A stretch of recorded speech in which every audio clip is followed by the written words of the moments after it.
അല്ലെങ്കിൽ കപ്പിട്ട് അവിടെ ഇരുന്നോ പ്രദീപായി ടൂർണമെന്റ് ചെയ്യാത്തോണ്ട് ഒരു കപ്പ് കിട്ടിയിരുന്നത്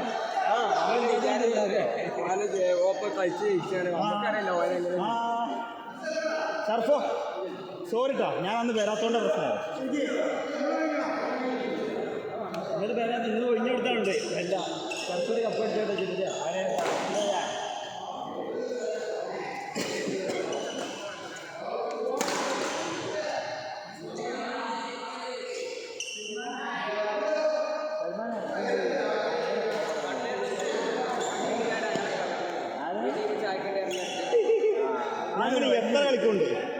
എത്ര കളിക്കുന്നുണ്ട്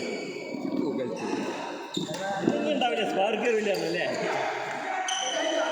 ഓന് എന്താ പറയുക ടൂർണമെൻറ്റ് കഴിഞ്ഞ് ഫസ്റ്റുള്ള കളിയാണ് കൊടുക്കാൻ ചേച്ചത് അതുകൊണ്ടാണ് ഞാൻ തന്നെ അറിഞ്ഞാൽ ടീം ഫീലാണ്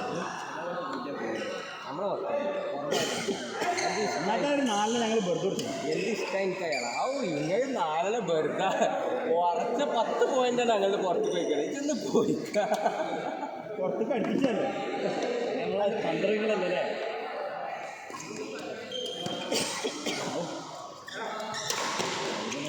ടി വി അല്ലേ പോകുന്നത്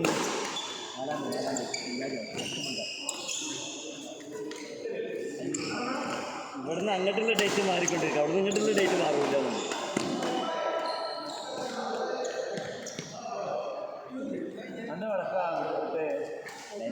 പോക്കണ്ട ഞാൻ അവസാനാണ് അല്ല എന്നിലല്ലേ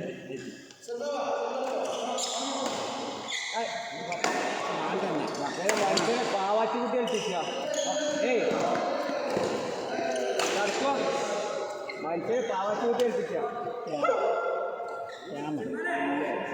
ഒരാളെ വന്നപ്പോൾ ഇങ്ങോട്ട് പറഞ്ഞു കളിപ്പിക്കുക ഇവിടെ കഴിയാനേ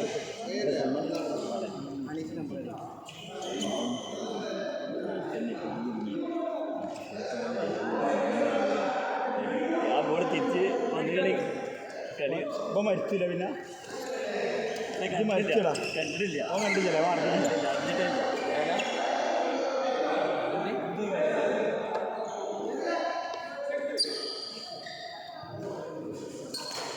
ആ ചെക്കാരനെ വിളിച്ചില്ല എന്നിട്ട് പൈസ ഇട്ടല്ല വാങ്ങിയിട്ട് ബന്ധപ്പെട്ടില്ല പെട്ടെന്ന് ഊരിക്കണോ 4:15 വന്ന് 4:45 ഒരു സാ കുട്ടിയാണല്ലേ ഇയാളെ കണ്ടിട്ടില്ല ഒരു ജാതി സാ കുട്ടിയാണ് ഞാൻ ഒത്തിനൊരു ഉസാറില്ലാത്ത പാവം എനിക്കറിയില്ല ഞാനും കണ്ടില്ല എൻ്റെ ജൂനിയർ മോനൊന്നും അന്തല്ലോ അവനാകെ പേടിച്ചിരിക്കണം സാധാരണ ചേമ്പറിൻ്റെ ഉള്ളിലേക്കാണ് കേട്ടത് പിന്നെ ഇന്നലെ ജഡ്ജി എന്ത് ചെയ്തെന്ന് വെച്ചാൽ പിന്നെ തരം നിങ്ങൾക്ക് നേരിട്ട് കൊടുത്താൽ മതി അപേക്ഷിക്കും അതിൽ അത് ശരിക്കും 2017 ആക്ട് വന്ന പ്രകാരം ശരിക്കും പഞ്ചായത്ത് സെക്രട്ടറിയാണ് ചെയ്യേണ്ടത് വില്ലേജ് ഓഫീസർക്ക് കൺസിഡർ ചെയ്തിട്ട് പഞ്ചായത്ത് സെക്രട്ടറിയാണ് ചെയ്യേണ്ടത് കോടതിയിൽ പിന്നെ ഹൈക്കോടതി പോകുന്നൊരു ഓപ്ഷൻ മാത്രം റിജക്റ്റ് ചെയ്യുന്ന ഓർക്ക് റിസ്ക് എടുക്കാൻ പറ്റിയിട്ട് അപ്പോൾ ഹൈക്കോടതി പോകണം അതാണ് അങ്ങനെ പിന്നെ ഹൈക്കോടതി പോകും പിന്നെ ഇതല്ലെങ്കിൽ ഇട്ടാ തണ്ണീർത്തടം ഇതിൽ പെട്ടതല്ലെങ്കിൽ 2008 മുന്നേ തരമാറ്റപ്പെട്ടാണ് ഞാൻ ചെയ്തില്ലേ ഒരു 10 4 അപ്രൂവ് ആവും പിന്നെ നമുക്ക് ഈ കസ്റ്റമർ വിചാരി നമ്മൾ ചെയ്യുന്നതുകൊണ്ടുള്ള പ്രശ്നമാണ് ഞാൻ അതർ വർക്ക് വളരെ കുറവാണ് കോടതി മാത്രമേ ബാക്കി എടുക്കല്ലോ പട്ടയം അത് ഇതൊന്നും എടുക്കല്ലോ പട്ടയത്തിനല്ല പട്ടയം പറഞ്ഞാൽ വസ്തുവിൽ നമുക്ക് 2 അവകാശമുള്ളത് 1970 ശേഷം സർക്കാരിലാണ് ഭൂമിയെല്ലാം എല്ലാ ഭൂമിയും സർക്കാരിലാണ് അതിൻ്റെ മുന്നേ ജന്മിക്ക് അവകാശം ജന്മി പറഞ്ഞാൽ പല നമ്പൂരിമാരും മറ്റൊരു കൊടുക്കും മിനിസ്റ്റർമാരും കൊടുക്കും അപ്പോൾ അതിൻ്റെ മുന്നേ ഭൂമി കൊടുക്കാനുള്ള അവകാശം 70 കേരള ഭൂപരിഷ്കരണ നിയമം നിലവിൽ 1970 64 വന്ന് നിലവിൽ കമ്മ്യൂണിറ്റി ഫോഴ്സ് ആയത് 70 അപ്പോൾ അതിന് ശേഷം ആ അവകാശം സർക്കാരിൽ നിശ്ചയിക്കാറ് അപ്പോൾ ജന്മം അല്ലാത്ത ഭൂമി കാണാൻ പണയം വെറുമ്പാട്ടൊക്കെയുള്ള ജന്മമില്ലാത്ത ഭൂമിയാണ് ജന്മം കൊണ്ട് ഉദ്ദേശിക്കുന്നത് പൂർവിക ജന്മി ഉണ്ടല്ലോ അതിൻ്റെ യഥാർത്ഥ ആൾ എനിക്ക് തന്ന അത് അയാളുടെ ജന്മാവകാശം മൊത്തം തരും മറ്റത് ഞാൻ വളച്ചെട്ടിക്കാണ്ട് കുറേ കാലം പാർത്ത് എൻ്റെ ഭൂമിയെ തീരെ കൈവശ ഭൂമിയെ തീരും കാണും ഭൂമി ഇപ്പോൾ ഇതിൽപ്പെട്ടതാണ് കൈവശ ഭൂമി അപ്പോൾ നമ്മൾ സർക്കാരിൽ ഇത്രയും രേഖ 64 രേഖ വെച്ചിട്ട് ആപ്ലിക്കേഷൻ കൊടുക്കുകയാണ് ഞാൻ അത്രയും കാലയിൽ താമസിക്കണമെങ്കിൽ കൈവശാവകാശം എൻ്റെ മൊത്തം ഭൂമിയിൽ എനിക്ക് പട്ടയം പറ്റുള്ളൂ അപ്പോൾ സർക്കാർ ജന്മിക്ക് നോട്ടീസ് അയക്കും മിക്കവാറും ജന്മിമാർ വരില്ല വന്ന ജന്മി കാപ്പറത്ത് ജന്മി മാത്രം ആ ഹൈവേ വന്നപ്പോൾ അതിൻ്റെ പൈസ ഏകദേശം കോടികൾക്ക് മുപ്പപ്പോൾ അക്കൗണ്ടിൽ എടുക്കാൻ കേസ് എടുക്കാം. എൻ്റെ ഭൂമിയാണ് നേരെ വന്നത്. അയാൾ മാത്രമേ വന്നിട്ടുള്ളൂ. കാരണം ഭയങ്കര പൈസയില്ലേ. അപ്പോൾ സർക്കാർ നമുക്ക് ഒരു 1.5 കൊല്ലം 1 കൊല്ലം 6 മാസം കൊണ്ടൊക്കെ പട്ടയം പോയി പട്ടയം തരും. അല്ല അതിനിപ്പം പട്ടയത്തിന് എങ്ങനെയാണ് പട്ടയത്തിന് വില്ലേജിൽ ഈ നമ്മുടെ റെക്കോർഡൊക്കെ വെച്ച് കൊടുത്താൽ പോലെ SM റിപ്പോർട്ട് എന്ന് റിപ്പോർട്ട് ചെയ്ത് തരും. SM വില്ലേജ് ഓഫീസർ ആയി തരണം. അത് ലാൻഡ് ട്രിബ്യൂണലിൽ കൊണ്ടുപോയി കൊടുക്കുക. ഈ SM റിപ്പോർട്ട് കിട്ടാൻ എന്താ കൊടുക്കുന്നത്? വില്ലേജ് ഓഫീസിൽ ദേവ സർട്ടിഫിക്കറ്റ് നികുതിച്ചിട്ട് ഓരോ സ്ഥലം കൊടുത്ത് കാണിച്ചു കൊടുക്കണം. നമ്മളെ സ്ഥലം സ്ഥലത്തിൻ്റെ ആധാരത്തിൻ്റെ കോപ്പി നികുതിച്ചിട്ട് ദേവ സർട്ടിഫിക്കറ്റ് പിന്നെ ഓരോ സ്ഥലം കൊടുത്ത് സർട്ടിഫിക്കറ്റ് പർപ്പസ് ലാൻഡ് ട്രിബ്യൂണൽ അത് ലാൻഡ് ട്രിബ്യൂണൽ കൊടുക്കും. അല്ല ലാൻഡ് ട്രിബ്യൂണൽ എന്നിട്ട് കൊടുത്തിട്ട് അപ്ലിക്കേഷൻ കൊടുക്കും. പട്ടയത്തിനുള്ള അപ്ലിക്കേഷൻ പട്ടയത്തിന് അപേക്ഷ ഫോമുണ്ടോ? അവർ അപേക്ഷ അല്ല സാധാ വെള്ള പേപ്പറിൽ അപേക്ഷ ഫോം ഒന്നിനും നിർബന്ധമില്ല. എഴുതാൻ അറിയണമെങ്കിൽ വെള്ള പേപ്പറിൽ അപേക്ഷ ചെയ്യാണ്ട് കൊടുത്താൽ പട്ടയത്തിലുള്ള അപേക്ഷ ഫോം കിട്ടാണ്ട് ഇത്രേ ഉള്ളൂ. അത് കഴിഞ്ഞതിന് ശേഷം അവിടെ കൊണ്ടുപോയി കൊടുത്താൽ ഓല് പിന്നെ നമുക്കൊരു നമ്പർ വരും. പിന്നെ കുറച്ചൊരു 1-2 മാസം കഴിഞ്ഞിട്ട് നോട്ടീസ് വരുമ്പോൾ ഇയറിങ്ങിന് ഹാജരാകും.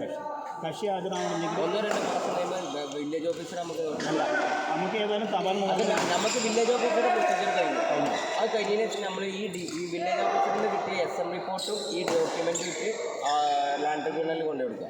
നമ്മൾ തൊട്ടടുത്ത് ലാൻഡ് ട്രിബ്യൂണലിൽ തിരുവോ അല്ല നമുക്ക് പരപ്പനങ്ങാടി തിരുവങ്ങാടി ലാൻഡ് ട്രിബ്യൂണലാണ് നമുക്ക് വരിക. പരപ്പനങ്ങാടി ഉള്ളത് തിരൂരുണ്ട്. കോട്ടക്കൽ ഏരിയ ആണെങ്കിൽ താലൂക്ക് അടിസ്ഥാനത്തിലാണ്. തിരുവങ്ങാടി താലൂക്ക് ആണെങ്കിൽ പരപ്പനങ്ങാടി കൊടുക്കുക. തിരൂർ താലൂക്ക് ആണെങ്കിൽ തിരൂർ കൊടുക്കുക. ഓരോ താലൂക്ക് അടിസ്ഥാനത്തിലാണ്. പിന്നെ ഓരോ ഇയറിങ്ങിന് പിന്നെ നോട്ടീസ് പറഞ്ഞാൽ ഇയറിങ്ങിന് ഡേറ്റ് നമുക്ക് പോകും. 1-2 ഇയറിങ്ങിന് ഡേറ്റ് പോകുമ്പോൾ ജമ്മി അങ്ങനെ ഒരു പരിപാടി വേണ്ട. നടക്കാൻ വെച്ചാൽ പോകും. അവിടെ പരപ്പനങ്ങാടി ഒരു പെൺകുട്ടികളെ ഇറങ്ങി വേണ്ടി ചിരിച്ച് കളിച്ചേക്ക് നമ്മുടെ ഞാൻ ക്യാമറയ്ക്ക് പറഞ്ഞില്ല കേൾക്കാൻ പറ്റും. അതല്ല പരപ്പനങ്ങാടി അവിടെ പറ്റിയ ഇതിലുള്ള ഞാൻ ആ വർക്ക് അങ്ങനത്തെ ഒരു വർക്ക് എടുക്കില്ല. നല്ലോണം വരുന്ന എനിക്ക് കഴിയും. ഒരാളും വെക്കണ്ട. അനുഷ്ഠാനം ചെയ്യാവുന്നത് ഒരു പെൺകുട്ടിനാണെങ്കിൽ അവിടെ നടക്കുന്ന ഏതെങ്കിലും ഒരാളെ അതിൻ്റെ അവിടെ നടക്കുന്ന ഒരാളെ ഏജൻ്റാക്കി വെച്ച് കൊടുക്കണ്ടേ. കുറേ വർക്ക് ഉണ്ടെങ്കിൽ പിന്നെ നമുക്ക് ഒരാളെ നിർത്താമല്ലോ. കുഴപ്പമില്ലല്ലോ. ഇപ്പോൾ ആധാരത്തിലെ സംസാരിച്ചാൽ അത് നല്ല പൈസയും വാങ്ങിയില്ല. 25-30. എനിക്ക് സമയമില്ല. എന്നോട് കോടതി അതും കൂടെ എത്തുക. ഞാൻ വക്കീൽ പണി ഇല്ലാത്ത പണി കോടതിയായിട്ട് ബന്ധപ്പെട്ട പണിയില്ലാത്തൊരു പണിയാണ് കോടതിയിൽ. അതുകൊണ്ട് ലാൻഡ് ട്രിബ്യൂണൽ ഓഫീസിലൊന്നും പോയി ആ ഒരു കുഴപ്പമില്ല. പാവം ചങ്ങനാണ്. അതൊന്നും ഇല്ലാതെ ഓഫീസ് പിന്നെ പൈസൻ്റെ പരിപാടിയൊക്കെ ഉള്ള ഏരിയല്ലോ. ഒന്നും കൂടെ സ്പീഡപ്പ് ഒക്കെ ആണെങ്കിൽ ഹൈക്കോടതിയിൽ നിന്ന് ഒരു ഓർഡർ കഴിഞ്ഞ് നമുക്കൊരു 10-15 രൂപ ഞങ്ങൾ ഹൈക്കോടതിയിൽ നിന്ന് ഒരു ഓർഡർ വാങ്ങിത്തരാം. 3 മാസം കൊണ്ട് ഡിസ്പോസ് ചെയ്യണമെന്ന് പറയും. 3 മാസമുള്ളവർ 6 മാസം കൊണ്ട് ഡിസ്പോസ് ചെയ്യും. അതിന് മുന്നിൽ അതിന് പ്രത്യേകിച്ച് റീസൺ കാണിക്കൊന്നും വേണ്ട. അതല്ല പ്രായം കൂടി ആളാണെന്നോ മറ്റാണെന്നോ മോളെ കടിക്കാൻ പോകുമ്പോൾ വിൽക്കണമെന്നോ ഒക്കെ പറഞ്ഞിട്ടൊരു കാര്യം കാണിച്ചു. അതൊക്കെ ഇവർ കാണിച്ചു. അതൊക്കെ ഞാൻ വക്കീലിനെ ഏൽപ്പിച്ചു തരാം. ഞാൻ അങ്ങനത്തെ ഏറ്റെടുക്കില്ല. എന്തിനെ കൂട്ടിയിട്ട് തരുന്നില്ലല്ലേ? എസ്റ്റേറ്റല്ല.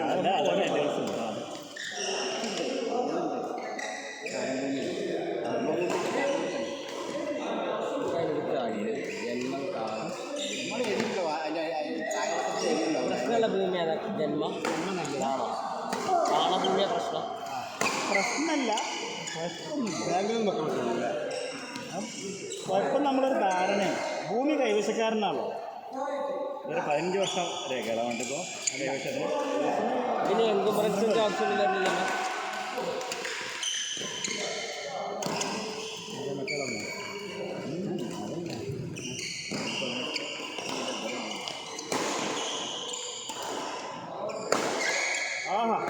ആഹാ ഞാൻ പഠിപ്പിച്ചെന്നൊക്കെ അറിയില്ല. എൻ്റെ ഈ കളിക്കോട് എന്നെ നടത്താം.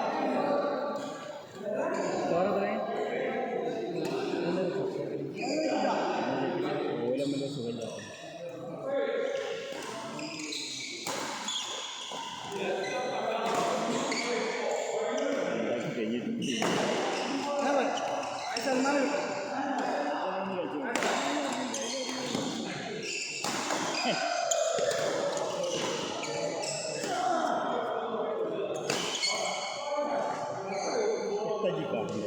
കുറേ നേരമല്ലേ തുടങ്ങിയത്.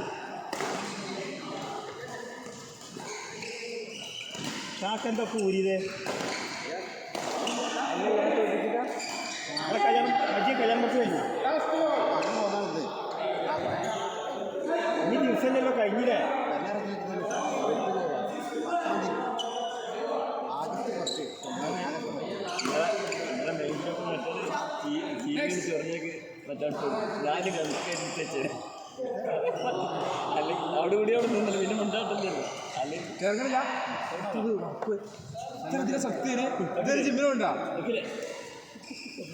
ഞാൻ ദേവനാഗരാണ് ഞങ്ങൾ കളിക്കേണ്ടത്